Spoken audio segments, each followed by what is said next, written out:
जैन हमारे साथ कविता जी। तो ये तस्वीरें आपने देखी सोनीपत से कविता जैन के बगावती सुर, उनके समर्थकों के बगावती सुर। ये सुर न सिर्फ सोनीपत में है बल्कि पूरे हरियाणा के अंदर है। दरअसल जैसे ही 67 टिकटों का ऐलान होता है उसके बाद पूरे हरियाणा के अंदर बीजेपी पार्टी में बगावती सुर देखने को मिल रहे हैं। सोनीपत की बात करें, तोशाम की बात करें, रतिया की बात करें, रादौर की बात करें, नीलोखेड़ी की बात करें, ऐसे तमाम विधानसभा क्षेत्र हैं जहां पर उठा पटक का दौर लगातार जारी है। चर्चा रहेगी इसी पर। हमारे साथ जुड़ रहे हैं देवेंद्र गांधी, वरिष्ठ पत्रकार। तमाम नाम हैं, सब पर चर्चा करेंगे। क्या कुछ कहना चाहेंगे? सबसे पहले कविता जैन पर। 3 महीने पहले हरियाणा की राजनीति में मनोहर लाल जिंदाबाद हो रहे थे और आज मनोहर लाल मुर्दाबाद हो रहे हैं। तो हरियाणा की राजनीति का परिदृश्य तो यहीं से पता चलता है कि वो जिंदाबाद के जो नारे थे वो मुर्दाबाद में बदल गए हैं। और इसकी शुरुआत जो है वो सोनीपत से हो रही है, हिसार से हो रही है, जींद से हो रही है और आपकी अंबाला से हो रही है। कोई ऐसी जगह तो बताइए जहां मनोहर लाल गुरुग्राम से भी हो रही है। कोई ऐसी जगह तो बताइए जहां मनोहर लाल जिंदाबाद की बजाय मनोहर लाल मुर्दाबाद के नारे ना लग रहे हो। ये कहीं ना कहीं अब पार्टी को समझना होगा और ऐसे तमाम नेताओं को समझाना होगा कि पार्टी छोड़कर ना जाएं, उन्हें आगे ध्यान दिया जाएगा। लेकिन नेता है, चुनाव तो लड़ना चाहते हैं, टिकट नहीं मिली, कोई निर्दलीय चुनाव लड़ेगा, कोई दूसरी पार्टी में जाकर चुनाव लड़ेगा। एक बार फहरिस्त देख लेते हैं। शशि परमार जो तोशाम से चुनाव लड़ना चाहते थे, सुभाष चंद्र जो नीलोखेड़ी से चुनाव लड़ना चाहते थे। ये बड़े चौंकाने वाले जो शशि परमार का आपने नाम बताया, वो तो फफक के रोने लगे मीडिया के सामने। ऐसे लगा जैसे कोई पता नहीं घर में मातम छा गया है। और देखिए आप उनका रोना लाजमी भी है, क्योंकि कितने साल हो गए वो टिकट के लिए कोशिश कर रहे थे, चुनाव लड़ने की तैयारी कर रहे थे और बीजेपी ने 1 मिनट नहीं लगाया। भाजपा ने क्या करा, जैसे दूध में से मक्खी निकालते हैं ना, वैसे दूध में से मक्खी निकाल के परमार को निकाल के फेंक दिया। क्योंकि वहां से श्रुति चौधरी को टिकट दे दी गया, उनकी माता श्री को राज्यसभा भेज दिया। तो पहले डील हो ही गई होगी कि आप आए पार्टी में हमारे साथ, आपको ओबलाइज किया जाएगा, राज्यसभा सांसद भी बनाया जाएगा और तोशाम से टिकट भी दी जाएगी। ये भाजपा तो डील वाली पार्टी हो गई। फिर भाजपा वर्करों की पार्टी तो रही नहीं। भाजपा तो डील कर रही है कि आप आओ, आप जितवा सकते हो या हमें आपकी जरूरत है। मुझे तो समझ में नहीं आता इनकी रणनीति। ये खेल कौन रहा है? क्या ये भाजपा का बट्टा बैठाने के लिए पूरा खेल खेला जा रहा है? हाँ, जो आपने नाम लिया सुभाष चंद्र का नीलोखेड़ी से, उन्होंने भी कोई पोस्ट अरे कमाल कर दिया सुभाष चंद्र ने। मैं कहूंगा एक बार दिखाया जाए सुभाष चंद्र की पोस्ट को, क्या लिखा है। उन्होंने लिखा है, पार्टी ने तो विश्वास नहीं किया, क्वेश्चन मार्क, क्या आप करोगे?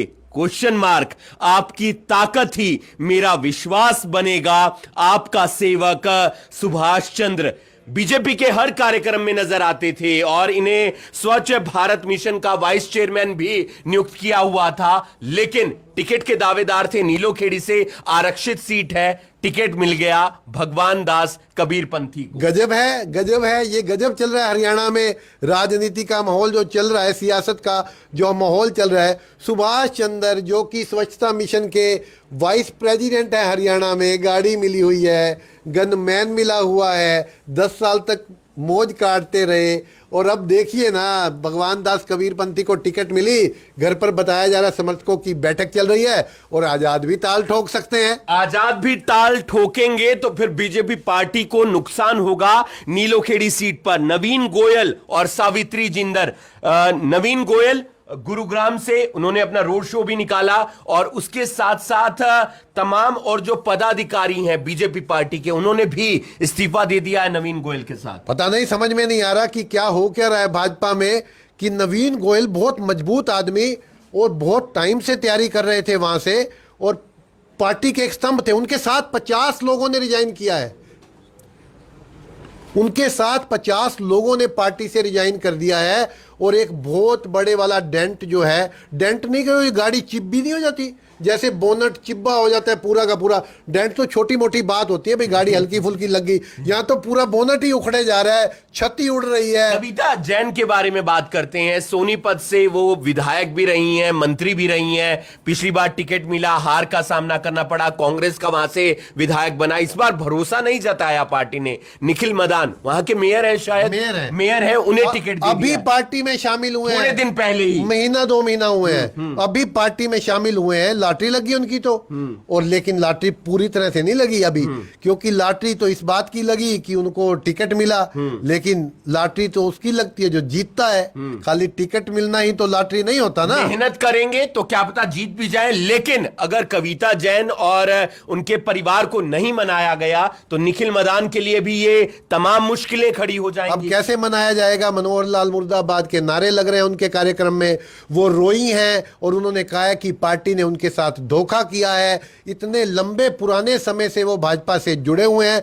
हरियाणा विकास पार्टी से छोड़ करके भाजपा में शामिल हुए थे, जब भाजपा का कुछ अता पता नहीं था तब ये शामिल हुए थे। टिकट बदलने की मांग तक की जा रही है सोनीपत के अंदर, कि सोनीपत के अंदर टिकट बदला जाए, वरना फिर हमारी जो अगली रणनीति होगी वो आपको 12 तारीख से पहले पता चल जाएगी, क्योंकि 12 तारीख को आखिरी नामांकन का दिन है। ये ब्रेकिंग न्यूज आप अभी ले लीजिए, ये भाजपा है, टिकटें नहीं बदली जाएंगी यहाँ। ये ब्रेकिंग न्यूज ले लीजिए कि कविता जैन आजाद उम्मीदवार के तौर पर नॉमिनेशन करेंगी। आजाद उम्मीदवार के तौर पर नॉमिनेशन कर सकती हैं कविता जैन। इसके अलावा हम आपको बता दें कि डीडी शर्मा जो थानेसर से चुनाव लड़ना चाहते हैं, उन्होंने भी अपनी मीटिंग बुला ली है। बीजेपी के नेता हैं, लेकिन टिकट मिला है निकाय मंत्री सुभाष सुधा। झंडे झुंडे सब उतर गए हैं। जो कल तक झंडे थे, जो मनोहर लाल उनके यहाँ चाय नाश्ता करने जा रहे थे, उनके बेटे को जिला अध्यक्ष बनाया गया। दरअसल उनके साथ नाइंसाफी भी बहुत हुई है। सारा का सारा कैप्चर वहां पर गेम कर रखा है सुभाष सुधा ने। किसी को आगे बढ़ने नहीं दिया गया। तो इस तरह से मायूसी तो वर्करों में होगी ही ना, कि भाई आप पार्टी पर भी कब्जा जमाए बैठे हो, आप सत्ता पे भी कब्जा जमाए बैठे हो, आप नगर पालिका नगर निगम पे भी कब्जा जमाए बैठे हो, तो फिर उन दूसरे लोगों के पास चारा क्या बचता है? इसके अलावा रंजीत चौटाला रानिया से विधायक, जेल मंत्री रहे, बिजली मंत्री रहे, उन्होंने भी मीटिंग बुला ली है। चर्चा यह भी थी उनकी पहले कि वो कांग्रेस में चले जाएंगे या निर्दलीय चुनाव लड़ेंगे, लेकिन अब मुझे लगता है उनके पास जो ऑप्शन बचता है वो सिर्फ निर्दलीय चुनाव लड़ने का बचता है। हालांकि हिसार में वो अच्छा परफॉर्मेंस नहीं दे पाए थे। बिल्कुल वो आजाद चुनाव लड़ेंगे और पार्टी के लिए मुसीबत खड़ी करेंगे। और ये मुसीबत एक जगह पर नहीं है, ये मुसीबत कई जगहों से तो हमारे पास खबरें अभी आ नहीं रही, क्योंकि रात को ही टिकटें अनाउंस हुई हैं।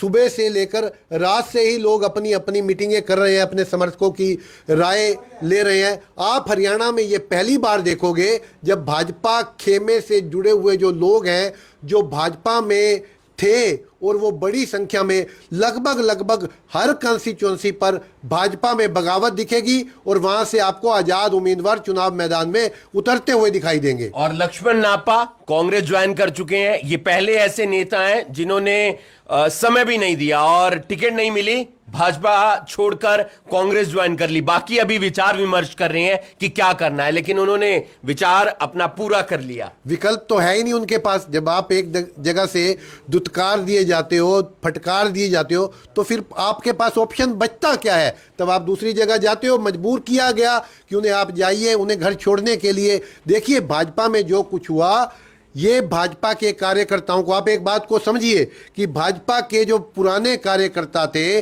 भाजपा के जो निष्ठावान कार्यकर्ता थे, भाजपा के जो ग्राउंड से जुड़े हुए लोग थे, जो बरसों बरस तक मेहनत कर रहे थे, जिन्हें ये उम्मीद थी, हालांकि 10 साल की एंटी इनकम्बेंसी जुड़ी हुई है भाजपा के साथ, लेकिन फिर भी वो चुनाव लड़ना चाहते थे और भाजपा की टिकट पर लड़ना चाहते थे। उन्हें अपने आप पर भरोसा था कि आप मुझे टिकट दीजिए, मैं चुनाव लड़ूंगा भी और जीतूंगा भी। क्योंकि वो अपने फेस पे चुनाव लड़ना चाहते थे। भाजपा का टिकट मिलता तो सहारा मिलता, लेकिन ऐसे लोगों को भी जब दरकिनार किया जाए, जब ठोकर मार दी जाए, तो उनके पास नया घर चुनने के अलावा रास्ता क्या बचता है? मैं आपसे खुद जानना चाहता हूं। पिछले दिनों करनाल में देखो, मनोज वधवा जो है वो लोकसभा चुनावों में पार्टी छोड़ गए, इसके बाद अमरेंद्र अरोड़ा पार्टी छोड़ गए, अनुराग सेठी के आपने तेवर देख लिए, राकेश नागपाल पार्टी छोड़ गए। ये तो शुरुआत है, बिल्कुल मतलब प्रारंभिक शुरू हुई है अभी तो, अभी देखिए क्या क्या होता है। एक आखिरी और सवाल गांधी जी, सवाल ये है कि ओबीसी चेहरा, सरकार इसकी बात करती है, पार्टी इसकी बात करती है, और यहां तक कि जो सीएम है नायब सैनी वो भी ओबीसी चेहरा है, लेकिन करणदेव कंबोज को तवज्जो नहीं दी गई और वो पार्टी ओबीसी मोर्चे के प्रदेश अध्यक्ष हैं। वो या तो इंद्री से अपनी आस लगाए बैठे थे या रादौर से अपनी आस लगाए बैठे थे। जी देखिए, ये बड़ा झटका है पार्टी के लिए। चेहरा तो ओबीसी का दे दिया, लेकिन ओबीसी के ही व्यक्ति को टिकट नहीं दिया गया। तो आप ये समझिए ना कि कहानी, खेल चल क्या रहा है। खेल भाजपा में टिकटों का ऐसा खेला हुआ है कि सब कुछ नाश नहीं कह रहे इसको लोग, जो भाजपा के लोग हैं वो इसे नाश नहीं कह रहे, वो कह रहे सवा सत्यानाश हो गया है। क्या हुआ है ये वक्त बताएगा, क्योंकि 67 उम्मीदवारों की जो सूची है वो आ चुकी है, करनाल समेत अलग अलग विधानसभा क्षेत्रों की, बीजेपी की। लेकिन क्या कोई फेरबदल भी होगा? ऐसा लगता नहीं है, क्योंकि अनाउंसमेंट हो चुकी है। 23 उम्मीदवारों की सूची आनी बाकी है। कविता जैन के बगावती सुर हैं, सावित्री जिंदल के बगावती सुर हैं, लक्ष्मण नापा पार्टी छोड़ गए हैं, डीडी शर्मा के बगावती सुर हैं, साथ ही साथ करणदेव कंबोज के बगावती सुर हैं, शशि जो है तो शाम से शशि पवार उनके बगावती सुर हैं, और भी नीलोखेड़ी से सुभाष चंद्र के बगावती सुर हैं, क्योंकि वो भी चुनाव लड़ने की इच्छा जाहिर कर रहे थे। मीटिंगों का दौर जारी है, जिन्हें टिकट मिल गई है वो खुश हैं, जिन्हें टिकट नहीं मिली वो उदास हैं। लेकिन उनका अगला कदम क्या होगा? क्या वो पार्टी के साथ बने रहेंगे या फिर पार्टी छोड़कर किसी और पार्टी का दामन थामेंगे? क्या वो चुनाव लड़ेंगे, निर्दलीय लड़ेंगे या किसी और पार्टी से लड़ेंगे? पल पल की जानकारी, पल पल की अपडेट आपको हम अभी ब्रेकिंग न्यूज के माध्यम से देते रहेंगे, क्योंकि चुनाव मतलब अभी ब्रेकिंग न्यूज, और सबसे पहले आप तक जानकारी पहुंचाने का प्रयास करेंगे। अगर और भी किसी भी पार्टी की कोई भी लिस्ट आती है तो वो भी हम आपको बताएंगे। आप बने रहिए हमारे साथ। आप देख रहे हैं अभी ब्रेकिंग। मैं हूं आपके साथ हिमांशु नारंग। धन्यवाद।